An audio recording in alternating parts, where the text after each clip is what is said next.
As they get the stoppage with a little over 50 seconds left to go in the game. Second down and 7.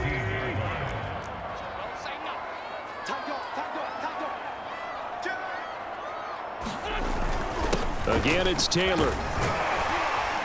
And down he'll go at the 25. Now the Colts going to burn the second of their timeouts as the clock will stop with 45 seconds left to go in the game.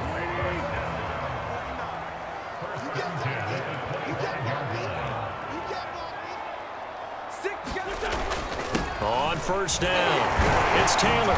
They'll be brought down on the 30-yard line after a gain of 6. Now Wentz signaling frantically, let's get to the line.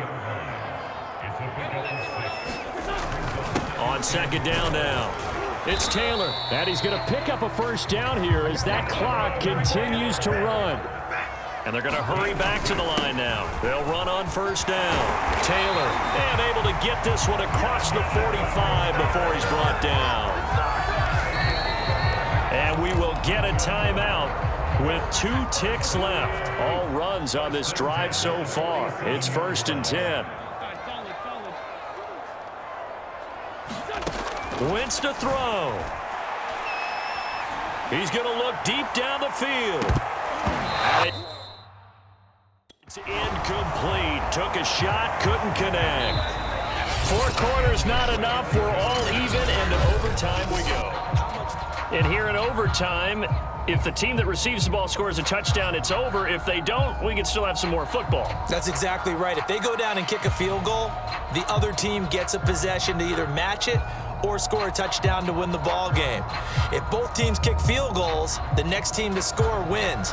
But if the receiving team throws a pick 6 or fumbles the ball and gets picked up by the defense and they score, the game is over at that point. Here's Isaiah Rodgers to return. And he brings us out past the 20 to the 24.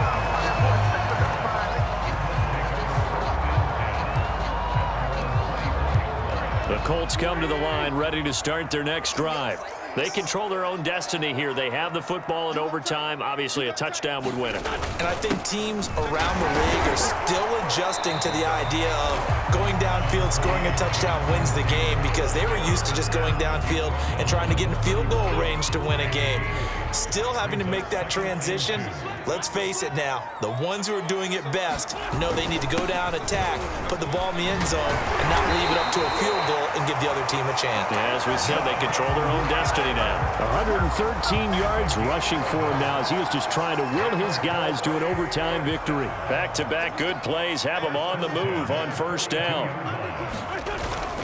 Now a give to Taylor. And not a whole lot there, maybe 3 yards on first down. And with just 9 seconds left in overtime, we get whistles and a timeout. 3 yards on that last carry. Here's 2nd and 7.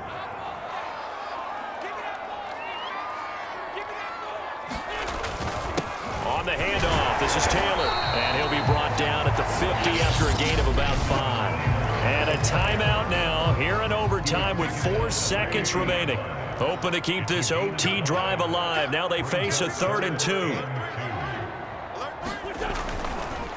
Now a handoff. Taylor with it. And they'll work this down to the 40-yard line. Tackled there.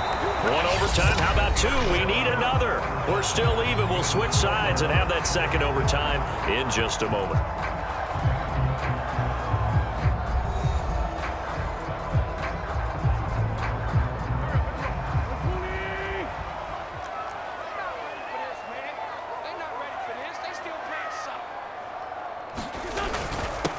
First down. It's Taylor. And able to break 1 tackle, but then quickly brought down. But a nice little gain. In need of only about the length of the football here on 2nd down. Here's Taylor. And he works it to the 30-yard line here, right at the 30. They've had some success here in overtime on this opening drive running the football. Right back to that well. And why not? When you have that kind of success, make them stop you. And until they do, keep going back to that well you just spoke about. I think there's more water there available to him. And inside the 20 before he's brought down.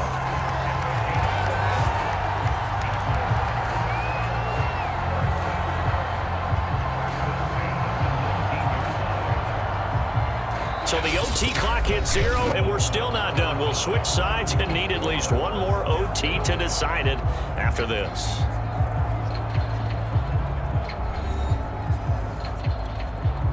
So here's a 1st and 10 now, down inside the 20.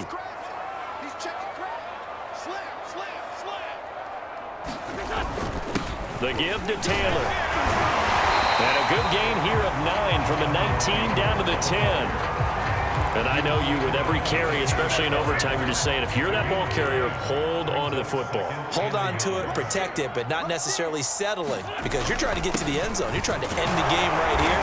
I know the defensive guys poking, clawing, breaking, trying to knock the ball free and protect their end zone. Yeah, like you alluded to, especially this part of the field. 1st and goal from just inside the 5. They'll run here with Taylor. And he's going to press this one forward as they stop it right around the 1. Now the timeout comes here in the waning seconds of this overtime, as we could be set up at long last for a potential game winner. They'll look to run with Taylor. And he's into the end zone for the touchdown and the game winner in OT. We needed extra time to decide this one. The rushing score in OT finishes it off, but all throughout, really just a great game to witness. I agree, and the whole time we were watching and working on this game, I had it in the back of my head. We could get to overtime. Just the way this game went, the ebb and flow of it all, and then to get there and finish it what I would call an old school way, a running play, because in today's NFL, we throw the ball to ring the bell, don't we? Not there. They ran it in. And again, just a great game that we bore witness to. The storyline in this one, Charles, no doubt the number 0. Zilch, nada. A shutout so hard to do in the NFL. It really is, and what an accomplishment, because you feel that not just on the defensive side, but as a full team. There's a lot of pride that goes into shutting out an opponent. And how about that 0 on the scoreboard for them, going along with those zeros in the time column too. That'll do it for us. For Charles Davis and all hardworking crew, I'm Brandon Gault.